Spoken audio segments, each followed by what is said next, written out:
You might have heard of Dissociative Identity Disorder, or as it was previously known as multiple personality or split personality disorder. This disorder is caused by early, consistent, or severe childhood trauma or abuse, whether physical or sexual.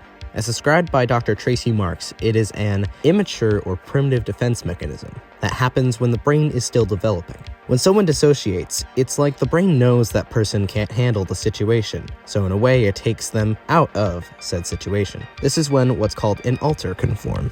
Another name for alters is identities.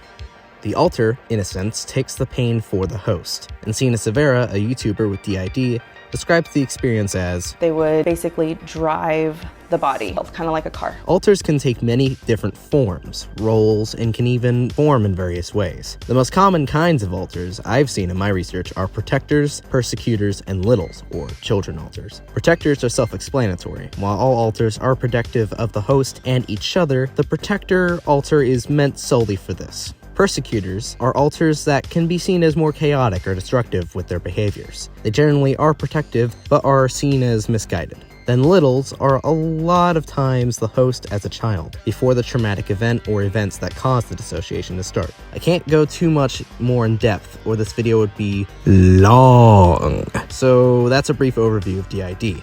And now, onto the stories.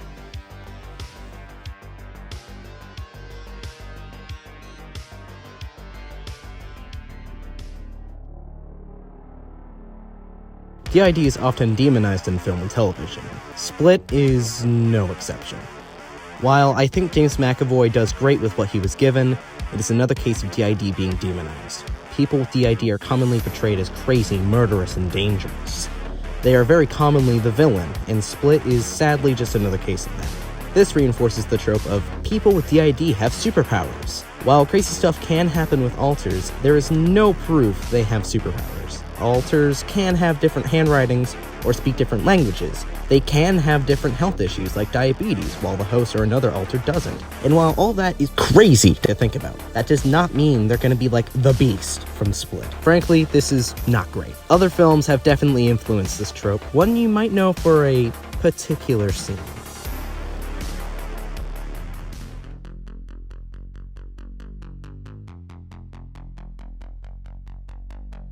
Psycho is a classic example of DID being demonized in film and has influenced a great many thrillers. A fantastic thriller, but by today's standards is not very accurate. For one, Norman Bates talks to his mother alter and is a serial killer. At the end of the film, the mother alter, quote, takes over Norman's body permanently. Or at least that's what is said, and to my knowledge, I don't think that's possible. A host or an alter can go years at a time without switching, but I've never heard of an alter permanently taking over. There are arguments to be made that there can be multiple hosts, but nothing has come out saying that's a 100% fact. So in all likelihood, Norman could get back in the driver's seat, so to speak. Also, this is one of the first movies to have the "this character had DID the whole time" plot twists, which will come up later.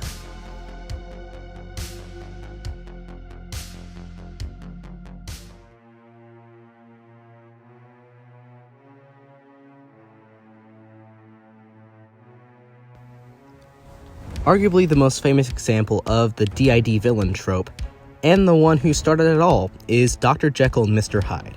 I personally watched the 1920 silent film for this video. Although the story is as much about DID as the Hulk or Sam Raimi's Spider-Man, it is more about human nature and desires, rather than Jekyll coming to grips with Hyde and learning to work with him. Also, he drinks a potion to turn into Hyde, so I really wouldn't consider this a case of DID. In other interpretations, Dr. Jekyll and Mr. Hyde furthers the DID superpowers trope. Also, I just have to say, when someone switches, they don't transform! They're not a werewolf. I mean, they can wear different clothes according to the alter's style or even makeup, but never has someone transformed into the Hulk because of a triggering event. Plus, I gotta mention, in the book it's based on, Hyde is just a persona or a shadow of Jekyll, rather than an actual alter. So it's pretty arguable if this is actually DID.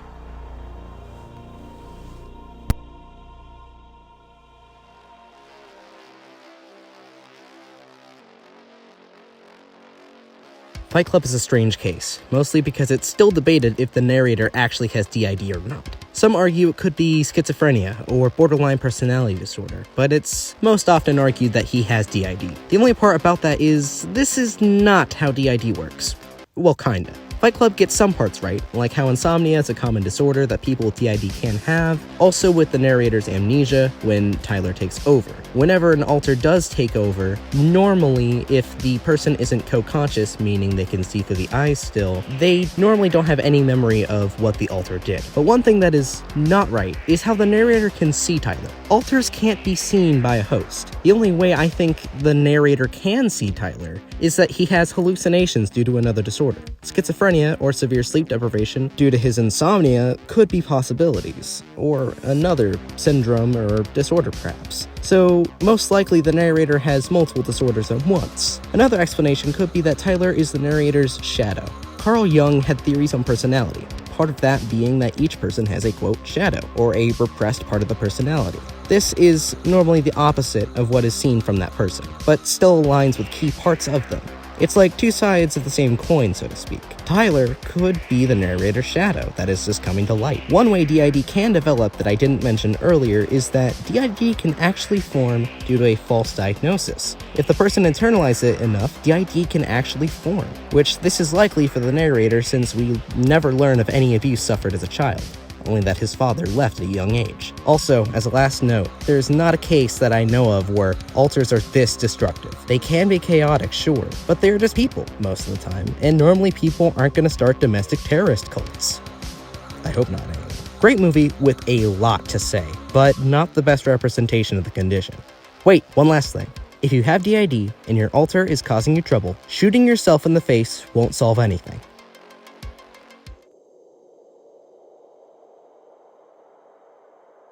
One of the better representations of DID is found in the miniseries Sybil from 1976, starring Sally Fields as the titular character. The miniseries explores what it's like to not be in control or have any sort of communication with alters. Many people who have DID go through a similar period. Is it always as severe? No, but it can be. I mean, for example, they could be driving to work and then wake up and they're at their friend's house. Or a lot of times, people don't even realize they have the disorder until a diagnosis, like in Sybil's case. In an interview with Anthony Padilla from Smosh fame, a person with DID says that the brain forms DID and is in a way designed for the host to not be aware. The alters keep the condition away from the host, so that way the defense is effective. The defense being unknowing of the traumatic events that cause dissociation. This is the case for Sybil, until Dr. Wilbur helps Sybil confront her past and come to peace with her alters.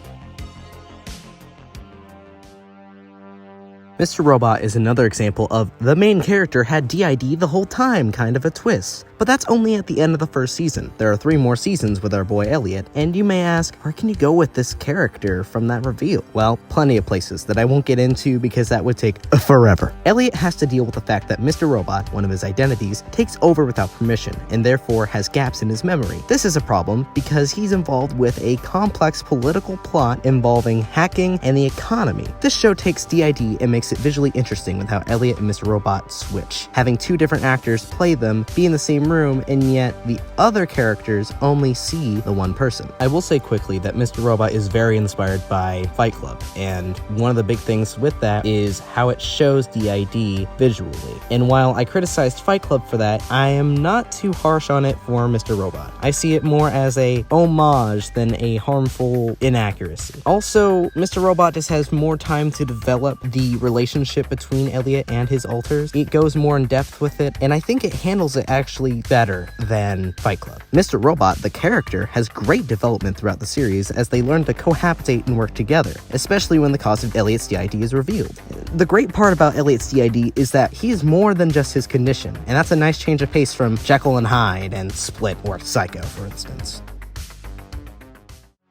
Overall, it seems like media has a long way to go in terms of DID representation. Many of the examples listed, even the good ones, seem to have big inaccuracies. Some are more to be visually interesting for the audience, and others are downright wrong, demonizing, and possibly harmful to the community. Personally, I hope that stories in the future will feature protagonists with DID rather than antagonists. This way, we can get a sense of what it's actually like. It's truly a shame that people with DID have to hide. Sometimes their system just tells them that they need to for their safety, but a lot of times people think they're going to go crazy and murder them because they have DID, but that's not true. And I hope stories like Mr. Robot and Sybil can inspire others to make more accurate and less incriminating stories, because people with DID are just people. Thanks for watching. I hope you got some new insight from all this. This is kind of the first time I've done anything like this, and I hope it turned out well. I will say in the future, I'll probably remake this video and make it a lot longer. I have a lot more to say, but time constraints due to this being a school project. Just be on the lookout for that. Have a good morning, afternoon, night, or whenever you're watching this, and until next time, I'm psyched.